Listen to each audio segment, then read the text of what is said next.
ಇಲ್ಲ ಅದೇನಾಗಿದೆ, ಈಗ ನಿಮಗೆ ಗೊತ್ತಿರೋ ಹಾಗೆ ಪ್ರತಿ ವಾರ 5-6 ಸಿನಿಮಾಗಳು ಇದ್ದೇ ಇರುತ್ತೆ.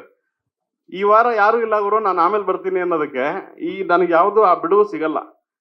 ನನಗೆ ನನ್ನ ಕಥೆ ಮೇಲೆ, ನನ್ನ ಬಳಗದ ಮೇಲೆ, ನನ್ನ ಟೀಮ್ ಮೇಲೆ, ನನ್ನ ನಿರ್ಮಾಪಕರ ಮೇಲೆ, ನಾನು ಮಾಡಿರುವಂತ ಈ ಸೂಪರ್ ಹಿಟ್ ಸಿನಿಮಾದ ಮೇಲೆ ನನಗೆ ಬಹಳವಾದ ನಂಬಿಕೆ ಇದೆ.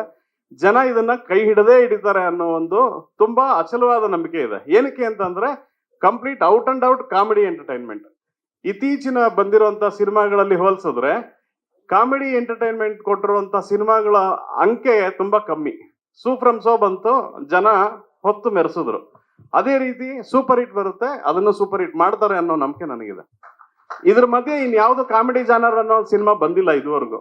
ಬರೋಂತ ಸಿನಿಮಾಗಳೆಲ್ಲೂ ಕೂಡ ಅಲ್ಲಲ್ಲ ಈಗ ಏನ್ ಹೇಳ್ತಿರೋದು, ಅಮೃತಾಂಜನ್ ಈಗ ಬಂತು, ಅಮೃತಾಂಜನ್ ಈಗ ಬಂತು 2 ವಾರದಿಂದ 1 ವಾರದಿಂದ. ಈ ಕಾಲಘಟ್ಟದಲ್ಲಿ ನಾನು ಹೇಳಿದ್ದಿರೋದು ಜರ್ನಿನಲ್ಲಿ ಅಮೃತಾಂಜನ್ ತುಂಬಾ ದೊಡ್ಡ ಮಟ್ಟದ ಯಶಸ್ಸು ಕಾಣ್ತು. ಯಾಕಂದ್ರೆ ಯೂಟ್ಯೂಬರ್ಸ್ ಒಂದು ಶಾರ್ಟ್ ಮೂವಿ ಮಾಡಿ ಅದರಲ್ಲಿ ಗೆದ್ದು ಅದನ್ನ ಸಿನಿಮಾ ಮಾಡ್ತಿದಾರಲ್ಲ, ಅದೇ ದೊಡ್ಡ ಮಟ್ಟದ ಯಶಸ್ಸು. ಸಿನಿಮಾದಲ್ಲೂ ಯಶಸ್ಸಾಗಿ 2ನೇ ವಾರ ರನ್ನಿಂಗ್ ಸಕ್ಸಸ್ಫುಲ್ ಆಗ್ತಿದೆ ಅಂತಂದ್ರೆ ಅದು ತುಂಬಾ ದೊಡ್ಡ ಮಟ್ಟದ ಆಸ್ಕರ್ ಲೆವೆಲ್. ಅದು 100%. ಅದು ಇನ್ನೂ 4-5 ವಾರ ಓಡ್ಲಿ, ನಮ್ಮ ಸಿನಿಮಾ ಜೊತೆಗೆ ಅದನ್ನು 15 ಡೇಸ್ ಆಗ್ಲಿ ಅಂತ ನನ್ನ ಆಸೆ. ಸೂಪರ್ ಹಿಟ್ ಯಾವಾಗ್ಲೂ ಎಲ್ಲ ಸಿನಿಮಾಗಳು ಆಗ್ಲಿ ಅನ್ನೋದು ಒಬ್ಬ ನಿರ್ದೇಶಕರ ಕನಸು.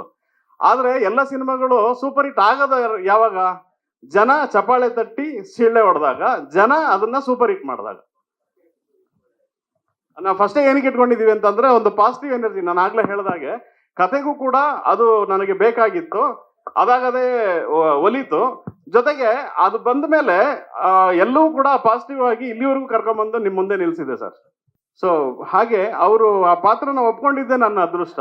ಯಾಕಂದ್ರೆ ಅಷ್ಟು ಎಂಟರ್ಟೈನ್ ಆಗಿರುವಂತ ಪಾತ್ರ ಸಾಧು ಸರ್ ಮಾಡಿದ್ರೇನೆ ಅದು ಸೂಟ್ ಆಗುತ್ತೆ ಅಂತ ನಾನು ಬರಿಬೇಕಾದ್ರೇನೆ ಏನು ಕನ್ಸು ಕಟ್ಕೊಂಡಿದ್ನ, ಆ ಕನಸು ಈಡೇರಿದಂತ ಕ್ಷಣ ಅವರು ಪಾತ್ರ ಮಾಡಿ ಒಪ್ಕೊಂಡ್ಬಿಟ್ಟು ನಾನು ಮಾಡ್ತೀನಿ ಕಣ ಹೋಗೋ ಅಂತ ಅಂದ್ಬಿಟ್ಟು ಬೆಂತ ತಟ್ಟಿದ್ರಲ್ಲ, ಅದು ನನಗೆ ಖುಷಿ ವಿಚಾರ. ಅದು ನನ್ನ ಜೀವನದ ಅದ್ಭುತವಾದಂತ ಕ್ಷಣ ಅಂತ ಹೇಳ್ಕೊಂತೀನಿ. ಯಾಕಂದ್ರೆ ಅವರು ಒಟ್ಟಿಗೆ ಕೆಲಸ ಮಾಡಿದಂತ ಸಾಕಷ್ಟು ಸಿನಿಮಾಗಳಲ್ಲಿ ಅವರು ಅಷ್ಟು ನಮ್ಮನ್ನ ಬೆಂಬಲಿಸಿದ್ದಾರೆ, ಬೆಂತಟ್ಟಿದ್ದಾರೆ, ಬೆಳೆಸಿದ್ದಾರೆ. ಪಾಸಿಟಿವ್ ಅಂತ ಹೇಳಿದಾಗ ನೀವು ವ್ಯವಹಾರದ ವಿಚಾರ ಕೇಳಿದ್ರಿ, ಅದರಲ್ಲಿ ಈ ಅಂಶ ಕೂಡ ಬರುತ್ತೆ. ಸೊ ನಾವು ಬಿಗಿನಿಂಗ್ ಇಂದ ಏನು ನಾವು ಪಾಸಿಟಿವ್ ಆಗಿ ಬಂದ್ವಿ, ಸಿನಿಮಾ ಎಲ್ಲ ಮಾಡಿ ಮುಗಿದು ನಾವು ಡಿಸೆಂಬರ್ 1 ಲಾಂಚ್ ಆದ್ಮೇಲೆ ಇನ್ನೂ ನಮ್ಮ ಸಿನಿಮಾದ ಬಿಸ್ನೆಸ್ ವಿಚಾರವಾಗಿ ಇನ್ನೂ ಪಾಸಿಟಿವ್ ಬೆಳವಣಿಗೆಗಳು ತುಂಬಾ ನಡೀತಾ ಇದೆ. ಅದ್ರ ಜೊತೆಗೆ ಇನ್ನೊಂದು ಪ್ಲಸ್ ಪಾಯಿಂಟ್ ಏನಂತಂದ್ರೆ, ನಮ್ಮ ನಾಯಕ ನಟರು ಗಿಲ್ಲಿ ನಟ ಅವರು ಬಿಗ್ ಬಾಸ್ ಅಲ್ಲಿ ವಿನ್ ಆದ್ರಲ್ಲ, ಅದಾದ್ಮೇಲೆ ನಮ್ಮ ಸಿನಿಮಾದ ಹೈಪ್ ಇನ್ನೂ ಜಾಸ್ತಿ ಆಯ್ತು. ಇರೋ ಫ್ಯಾಕ್ಟ್ ಅದು. ಸೊ ಸೂಪರ್ ಹಿಟ್ ಅನ್ನೋದು ಎಲೆಮಾರೆ ಕಾಯಿ ಆಗಿತ್ತು ನಾನು ಅನೌನ್ಸ್ ಮಾಡೋವರೆಗೂ. ಅನೌನ್ಸ್ ಮಾಡಿದ್ಮೇಲೆ ಮುಂದೆ ಕಾಣ್ತು. ಗಿಲ್ಲಿಯವರು ಯಾವಾಗ ವಿನ್ ಆದ್ರೋ ವೆರಿ ಇಮಿಡಿಯೇಟ್ ಅದು ಇಡೀ ಕರ್ನಾಟಕದಾದ್ಯಂತ ವೈರಲ್ ಆಯ್ತು. ಅದರ ಪ್ರಭಾವ ನಮ್ಮ ಸಿನಿಮಾದ ಬಿಸ್ನೆಸ್ ಮೇಲೂ ಕೂಡ ಬೀಳ್ತಿದೆ. ಅದರ ಪ್ರಭಾವ ನಾನು ಸಿನಿಮಾ ರಿಲೀಸ್ ದಿನ ಅದನ್ನ ಅನೌನ್ಸ್ ಮಾಡ್ತೀನಿ ಏನಾಗಿದೆ ವ್ಯವಹಾರದ್ದು ಅಂತ. ನಿರ್ಮಾಪಕರ ಮದುವೆ ಆಗೋಗಿದೆ. ಸಿನಿಮಾ ಮಾಡಬೇಕು ಅನ್ನೋ ಕನ್ಸಿಟ್ಕೊಂಡು ಅವರ ಮದುವೆ ಖರ್ಚನ್ನ ಕಮ್ಮಿ ಮಾಡಿ ಆ ಖರ್ಚಲ್ಲಿರುವಂತ ದುಡ್ಡನ್ನ ಸಿನಿಮಾ ಮಾಡ್ಲೇಬೇಕು ಅಂತ 5-6 ವರ್ಷದಿಂದ ಕೂಡಿಟ್ಕೊಂಡು ಮಾಡದಂತ ಒಂದು ಕನಸಿದು. ಇಲ್ಲ ಇಲ್ಲ ಇಲ್ಲ ಇಲ್ಲ ಆಲ್ರೆಡಿ ಮದುವೆ ಆಗಿದೆ. ಮದುವೆ ದೇವಸ್ಥಾನದಲ್ಲಾಗಿ ಅದನ್ನ ನಾವು ಖರ್ಚನ್ನ ಕಮ್ಮಿ ಮಾಡ್ಕೊಂಡು ಸಿನಿಮಾಗೆ ಬಂಡವಾಳ ಮಾಡ್ಕೊಂಡಿದ್ದಾರೆ. ಈಗ ಇನ್ನೊಂದು ಪಾಸಿಟಿವ್ ವಿಚಾರ ಸರ್, ನೀವು ಪ್ರಶ್ನೆ ಕೇಳಿದ್ರಿ ವ್ಯವಹಾರ ದೃಷ್ಟಿನಲ್ಲೇ. ಈಗಷ್ಟೇ ಬಂದ ಮಾಹಿತಿ, ಸಿನಿಮಾದ OTT ಅಂತ ಏನಿದೆ ಅದರ ರೈಟ್ಸ್ ಭಾರಿ ಮೊತ್ತಕ್ಕೆ ಕ್ಯಾಚ್ ಅಂಡ್ ವಾಚ್ ಅನ್ನೋ ಒಂದು ಒಂದು ಹೊಸ ಪ್ಲಾಟ್ಫಾರ್ಮು ಅದನ್ನ ಪರ್ಚೇಸ್ ಮಾಡ್ತಿದೆ. ಅದರ ಮಾತುಕತೆ ಒಂದು ಫೈನಲ್ ಹಂತದಲ್ಲಿತ್ತು.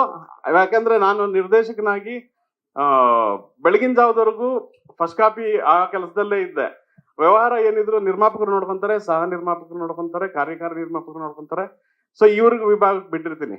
ಫೈನಲ್ ಹಂತಕ್ಕೆ ಬಂದಾಗ ಅದು SR ನೋ ಅನ್ನೋದನ್ನ ನಾನು ಜೊತೆಲಿ ನಿಂತು ಕಾಲ್ ತಗೊಂತೀನಿ. ಸೊ ಅದು ಒಂದು ಫೈನಲ್ ಆಗಿದೆ. ಕ್ಯಾಚ್ ಅಂಡ್ ವಾಚ್ ಅನ್ನೋ ಒಂದು OTT ಕಂಪನಿ ಈ ಸಿನಿಮಾದ OTT ರೈಟ್ಸ್ ನ ತಗೊಂಡಿದೆ. ಆ ಕಂಪ್ನಿಗೆ ತುಂಬಾ ಥ್ಯಾಂಕ್ಸ್ ಹೇಳ್ತೀನಿ. ಅದು ಹೊಸ ಕಂಪ್ನಿ ಆದ್ರಿಂದ ಅದು ಕೂಡ ಸೂಪರ್ ಹಿಟ್ ಆಗಲಿ, ಅದು ಕೂಡ ಲಕ್ಷಾಂತರ ಫಾಲೋವರ್ಸ್ಗಳನ್ನ ಅದು ಪಡ್ಕೊಂಡ್ಲಿ, ಅದು ಕೂಡ ದೊಡ್ಡ ಮಟ್ಟಕ್ಕೆ ಕನ್ನಡದ ಚಿತ್ರರಂಗದಲ್ಲಿ ನೆಲೆಯೂರಿ ಇನ್ನೂ 500 ವರ್ಷ ಬದುಕಲಿ ಅಂತ ಕೇಳ್ಕೊಂತೀನಿ. Thank you.